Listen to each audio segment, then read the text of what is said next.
जगत में प्रत्येक व्यक्ति को किसी ना किसी प्रकार की निर्बलता अवश्य होती।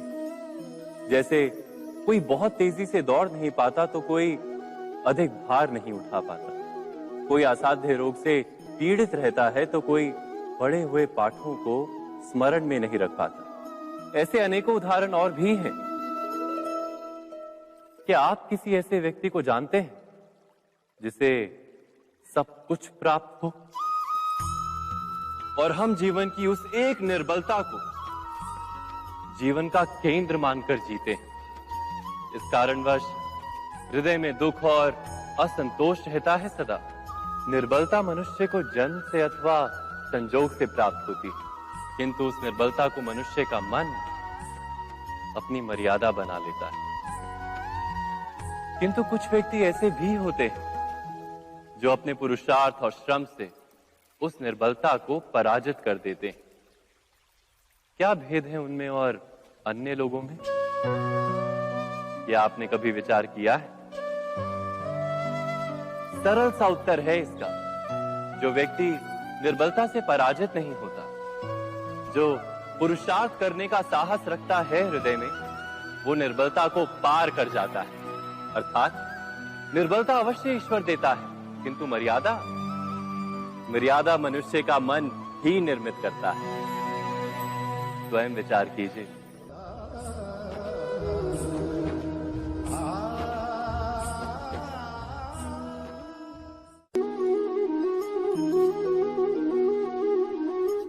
भविष्य का दूसरा नाम है संघर्ष। हृदय में आज इच्छा होती है और यदि पूर्ण नहीं हो पाती तो हृदय भविष्य की योजना बनाता है। भविष्य में इच्छा पूर्ण होगी ऐसी कल्पना करता रहता है, किंतु जीवन ना तो भविष्य में है ना अतीत में। जीवन तो इस क्षण का नाम, अर्थात इस क्षण का अनुभव ही जीवन का अनुभव। पर हम ये जानते हुए भी इतना सा सत्य समझ नहीं पाते। या तो हम बीते हुए समय के स्मरणों को घेर कर बैठे रहते, या फिर आने वाले समय के लिए हम योजनाएं बनाते रहते हैं और जीवन जीवन बीत जाता है। एक सत्य यदि हम हृदय में उतार लें कि ना हम भविष्य देख सकते हैं, ना ही भविष्य निर्मित कर सकते हैं, हम तो केवल धैर्य और साहस के साथ भविष्य को आलिंगन दे सकते हैं, स्वागत कर सकते हैं भविष्य का। तो क्या जीवन का हर पल जीवन से नहीं भर जाएगा? स्वयं विचार कीजिए।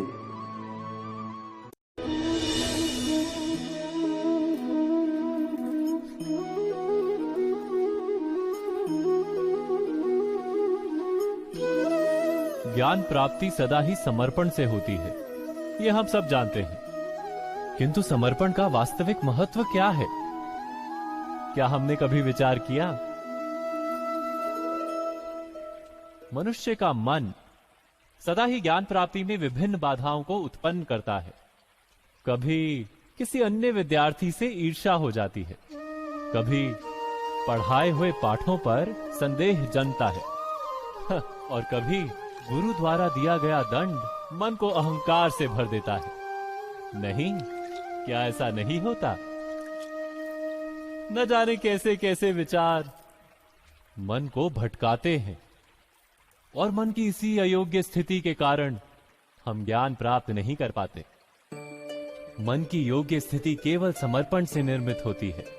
समर्पण मनुष्य के अहंकार का नाश करता है, ईर्ष्या, महत्वाकांक्षा आदि भावनाओं को दूर कर हृदय को शांत करता है और मन को एकाग्र करता है।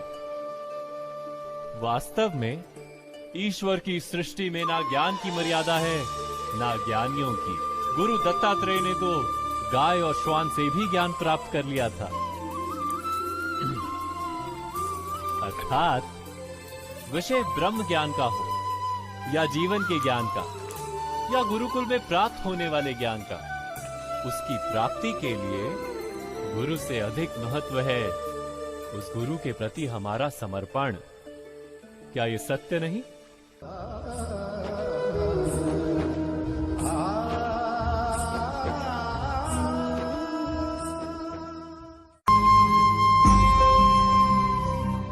प्रत्येक मनुष्य के जीवन में ऐसा क्षण अवश्य आता है जब सारे स्वप्न, सारी आशाएं, सारे दृश्य ध्वस्त हो जाते हैं। जीवन के सारे आयोजन ही बिखर जाते हैं।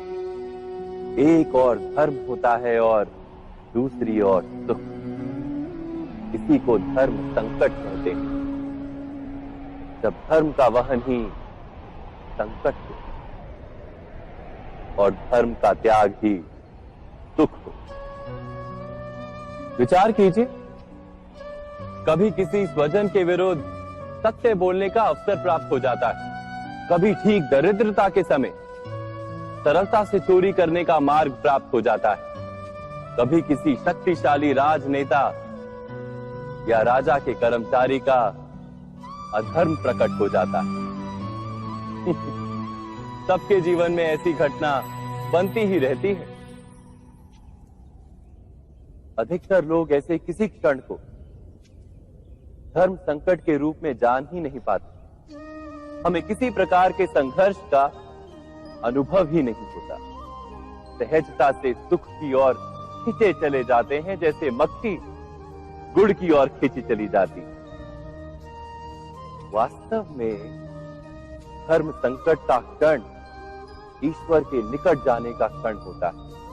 यदि हम संघर्षों से भयभीत ना हो, सुख की ओर आकर्षित ना हो, अपने धर्म पर दृढ़ रहे, तो ईश्वर का साक्षात्कार दूर नहीं।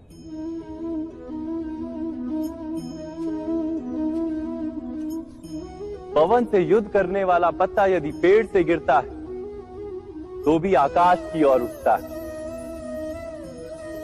पवन से झुकने वाली घास वहीं भूमि पर रह जाती है। अर्थात धर्म संकट से यदि हम संकट को ही टाल दें तो सुख तो मिलता है, जीवन बढ़ता है, किंतु क्या चरित्र नहीं टूटता? क्या आत्मा दरिद्र नहीं हो जाती? क्या ईश्वर से अंतर नहीं हो जाता? स्वयं विचार किए। दो व्यक्ति जब निकट आते हैं तो एक दूसरे के लिए सीमाएं और मर्यादाएं निर्मित करने का प्रयत्न अवश्य करते हैं। हम यदि सारे संबंधों पर विचार करें तो देखेंगे कि इन सारे संबंधों का आधार यही सीमाएं हैं जो हम दूसरों के लिए निर्मित करते हैं। और यदि अनजाने में भी कोई अन्य व्यक्ति इन सीमाओं को तोड़ता है तो उसी क्षण हमारा हृदय क्रोध से भर जाता है। इन सीमाओं का वास्तविक रूप क्या है? क्या हमने कभी विचार किया? सीमाओं के द्वारा हम दूसरे व्यक्ति को निर्णय करने की अनुमति नहीं देते, अपना निर्णय उस व्यक्ति पर थोपते हैं, अर्थात किसी की स्वतंत्रता का अस्वीकार करते हैं हम। और जब स्वतंत्रता का अस्वीकार किया जाता है तो उसका हृदय दुख से भर जाता है। और जब वो सीमाओं को तोड़ता है तो हमारा हृदय क्रोध से भर जाता है। क्या ऐसा नहीं होता?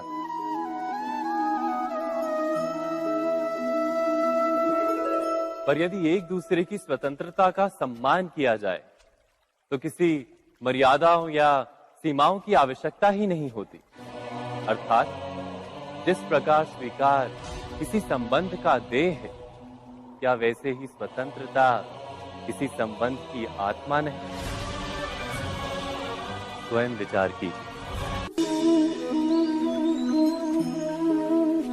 सबके जीवन में ऐसा प्रसंग अवश्य आता है कि सत्य कहने का निश्चय होता है हृदय में, किंतु मुख से सत्य निकल नहीं पाता।